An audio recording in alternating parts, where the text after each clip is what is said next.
ഓം നമ ശിവായ.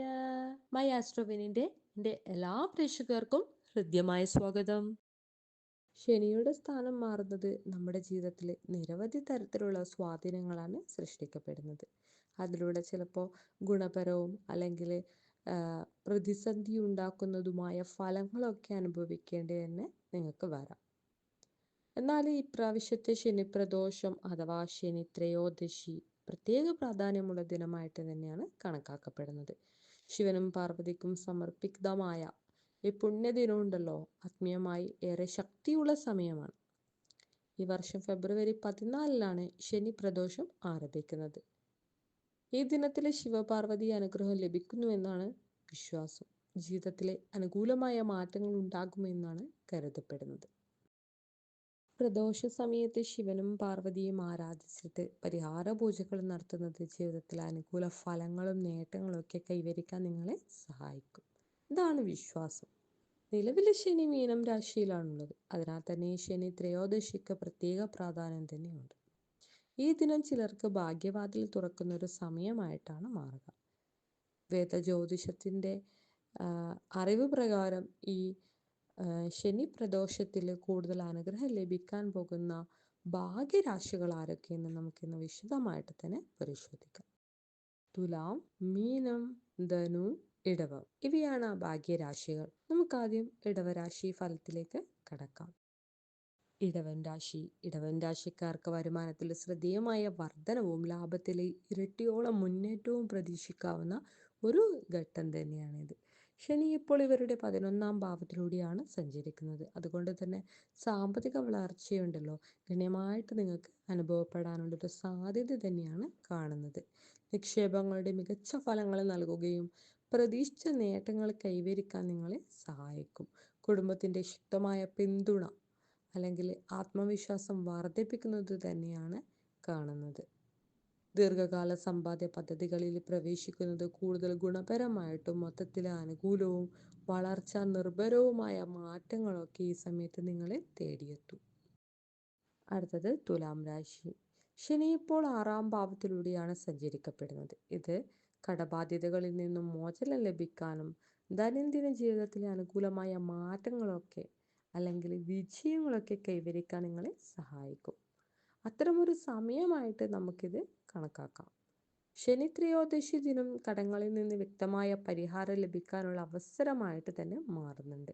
ആരോഗ്യകാര്യങ്ങളിൽ പുരോഗതി ഉണ്ടാവുകയും സാമ്പത്തിക നേട്ടങ്ങൾ ലഭിക്കാനുള്ള ഒരു സാധ്യത വർദ്ധിക്കുകയും ചെയ്യും. അപ്രതീക്ഷിതമായ പിന്തുണ വിവിധ മേഖലകളിൽ നിങ്ങളെ ശക്തിപ്പെടുത്തും. സാമ്പത്തിക സ്ഥിതി സ്ഥിരതയോടെ മുന്നോട്ട് കൊണ്ടുപോകാനും ശനിയുടെ അനുഗ്രഹത്തോടെ ജീവിതത്തിൽ ഉയർച്ചയും ശ്രദ്ധേയമായ നേട്ടങ്ങളും നേടാനും നിങ്ങളെ സഹായിക്കും. അടുത്തത് ധനുരാശി. ശനി ഇപ്പോൾ 4ാം ഭാവത്തിലൂടെയാണ് സ്വാധീനം ചെലുത്തപ്പെടുന്നത്. ഇതിലൂടെ കുടുംബജീവിതം, ധനകാര്യങ്ങൾ, ദാമ്പത്യ ബന്ധം എന്നിവയിലെ സ്ഥിരതയും മെച്ചവും ഉണ്ടാക്കാനുള്ളൊരു സാധ്യത കാണുന്നുണ്ട്. വരുമാനത്തിൽ ശ്രദ്ധേയമായ വർധനവും സമ്പാദ്യത്തിൽ ഇരട്ടിയോളം പുരോഗതിയും അനുഭവപ്പെടുന്ന ഒരു ഘട്ടം തന്നെയാണ് ഇത്. വിവിധ തരത്തിലുള്ള നേട്ടങ്ങൾ നിങ്ങളെ തേടിയെത്തുന്ന കാര്യത്തിൽ നിങ്ങൾക്ക് യാതൊരുവിധ സംശയവും വേണ്ട. നീണ്ടുനിന്ന് പരിഹാരം കാണാത്ത ചില പ്രശ്നങ്ങൾക്ക് ഈ സമയത്ത് തീർപ്പ് കൽപ്പിക്കാൻ നിങ്ങൾക്ക് കഴിയും. അതുപോലെ തന്നെ സാമ്പത്തിക നിക്ഷേപങ്ങളിലൊക്കെ മികച്ച ഫലങ്ങളിലേക്ക് നിങ്ങൾ എത്താനുള്ളൊരു സാധ്യതയും കാണുന്നുണ്ട്. സമ്പാദ്യത്തിലെ ഉയർച്ച നിങ്ങൾക്ക് തന്നെ ആശ്ചര്യം നൽകുന്ന വിധത്തിൽ വളരുകയും ചെയ്യും. ശരിയായ ആസൂത്രണത്തോടെ മുന്നേറുന്ന പദ്ധതികൾ വിജയകരമായിട്ട് പൂർത്തീകരിക്കാനും നിങ്ങളെ സഹായിക്കും. അടുത്തത് മീനം രാശി. മീനം രാശിക്കാർക്ക് ഇപ്പോൾ ഏറെ ശനിയുടെ സ്വാധീന കാലഘട്ടത്തിലൂടെയാണ് കടന്നു പോകുന്നത്. എന്നാൽ ഈ സമയത്ത് വിവിധ തരത്തിലുള്ള സമ്മർദ്ദങ്ങൾ കാര്യക്ഷമമായിട്ട് കൈകാര്യം ചെയ്യാനുള്ള ശേഷി നിങ്ങൾക്ക് ലഭിക്കും. ഏറെ ശനിയുടെ പ്രഭാവം തുടരുന്നുവെങ്കിലും ഇത് പല സാഹചര്യങ്ങളിലും അനുകൂല ഫലങ്ങളിലേക്ക് വഴിമാറുന്നൊരു ഘട്ടമായിട്ട് നിങ്ങൾക്ക് മാറുന്നുണ്ട്.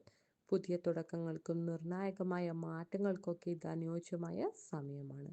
തൊഴിൽ മേഖലയിൽ പുരോഗതി, സാമ്പത്തിക നേട്ടങ്ങൾ, ബിസിനസ് രംഗത്തെ മുന്നേറ്റങ്ങൾ എന്നിവ നിങ്ങളെ തേടിയെത്തും. മൊത്തത്തിൽ ഈ കാലഘട്ടം അനുഭവത്തിൽ ഗുണപരമായ മാറ്റങ്ങൾ നൽകുന്നൊരു ഘട്ടമായിട്ടാണ് മാറുന്നത്. ഓം നമ ശിവായ.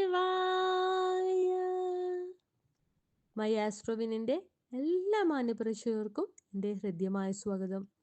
നമ്മൾ ഇന്ന് ശിവനെ സ്തുതിച്ചുകൊണ്ട് തുടങ്ങിയതിൽ ഒരർത്ഥം കൂടിയുണ്ട്. ഇന്നത്തെ അധ്യായം ശിവനുമായിട്ട് ബന്ധപ്പെട്ടതാണ്.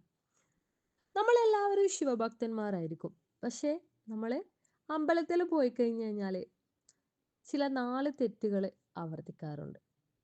ഈ തെറ്റുകൾ നിങ്ങൾ ആവർത്തിക്കാതിരുന്നാൽ ശിവന്റെ പ്രീതി നിങ്ങളിലേക്ക് നേരിട്ടെത്തുകയും അതുവഴി നിങ്ങളുടെ ജീവിതം ഐശ്വര്യവും സമ്പൽ സമൃദ്ധമായിട്ട് മാറുകയും ചെയ്യും. ഇപ്പോൾ ഇനി വരാനിരിക്കുന്ന ശിവരാത്രി ദിനത്തിൽ അല്ലെങ്കിൽ അതിനുശേഷമുള്ള ദിനങ്ങളിൽ നിങ്ങൾ ഇനി പോയി കഴിഞ്ഞാൽ ഈ തെറ്റുകൾ ആവർത്തിക്കാതിരിക്കാനായിട്ട് ശ്രമിക്കുക. അമ്പലത്തിൽ പോയി കഴിഞ്ഞാൽ നിങ്ങൾ മറ്റുള്ളവരുടെ നാശത്തിനായിട്ട് പ്രാർത്ഥിക്കാതിരിക്കുക. ഇതാണ് ഒന്നാമത്തെ കാര്യം. അമ്പലത്തിൽ പോവുക, നിങ്ങളുടെ കാര്യം പറയുക, വരിക. മറ്റുള്ളവരുടെ ദോഷത്തിനായിട്ട് ഒരിക്കലും പ്രാർത്ഥിക്കരുത്. രണ്ടാമത്തെ കാര്യം എന്ന് വെച്ചാൽ ശിവക്ഷേത്രത്തിൽ നാം ഓരോ വഴിപാടുകൾ നേരുമല്ലോ. ആ നേർച്ചകൾ അല്ലെങ്കിൽ വഴിപാടുകൾ ഒരു കാരണവശാലും പുറത്ത് പറയാതിരിക്കുക.